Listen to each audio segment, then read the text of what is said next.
ভারত ও পাকিস্তানের মধ্যে চলমান উত্তেজনা নিয়ে গভীর উদ্বেগ প্রকাশ করেছে বাংলাদেশ।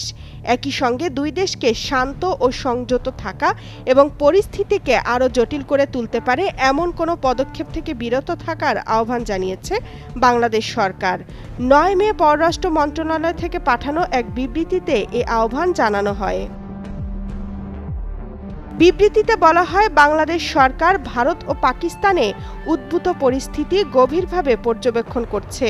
আঞ্চলিক শান্তি, সমৃদ্ধি ও স্থিতিশীলতা রক্ষায় বাংলাদেশ আশা করছে যে কূটনৈতিক প্রচেষ্টার মাধ্যমে উত্তেজনা প্রশমিত হবে এবং শান্তি প্রতিষ্ঠিত হবে, যা এই অঞ্চলের জনগণের কল্যাণ বয়ে আনবে।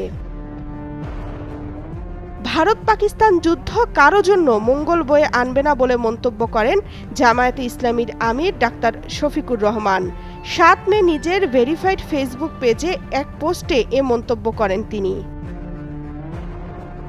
পোস্টে জামায়াত আমির লেখেন, সম্প্রতি কাশ্মীরের পেহেলগামে সন্ত্রাসী হামলায় ২৬ জন পর্যটক নিহত হওয়ার ঘটনাকে কেন্দ্র করে দু দেশের মধ্যে উত্তেজনা বিরাজ করছে।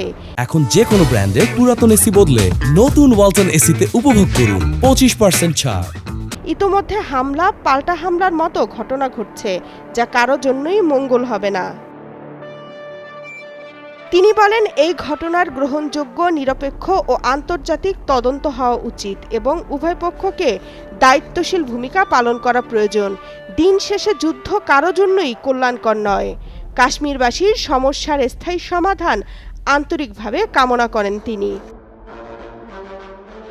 ভারত ও পাকিস্তানের মধ্যকার চলমান হামলা পাল্টা হামলায় উভয় পক্ষকে এই অঞ্চলের শান্তি ও স্থিতির স্বার্থে যথাযথ ধৈর্য ও সংযম প্রদর্শনের আহ্বান জানিয়েছে জাতীয় নাগরিক পার্টি।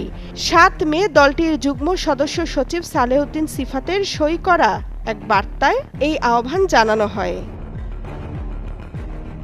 এতে বলা হয়, ভারত কর্তৃক পাকিস্তানে ক্ষেপণাস্ত্র হামলা দুই দেশের মধ্যকার চলমান উত্তেজনাকর পরিস্থিতিকে আরও ঘনীভূত করেছে এবং এক ধরনের যুদ্ধাবস্থার সৃষ্টি করেছে।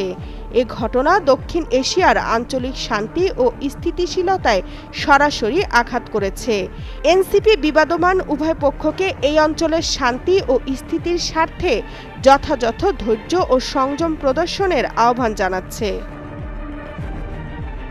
ভারত পাকিস্তান যুদ্ধ পরিস্থিতি নিয়ে বিএনপির ভারপ্রাপ্ত চেয়ারম্যান তারেক রহমান সামরিক হামলার নিন্দা জানিয়ে শান্তিপূর্ণ সমাধানে পদক্ষেপ নেওয়ার আহ্বান জানিয়েছেন।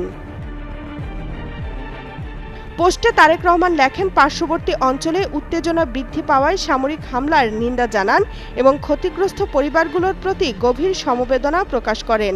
সংশ্লিষ্ট সব পক্ষকে সংযম প্রদর্শনের আহ্বান জানান এবং সংঘাতের শান্তিপূর্ণ সমাধানের জন্য কার্যকর পদক্ষেপ গ্রহণের অনুরোধ করেন।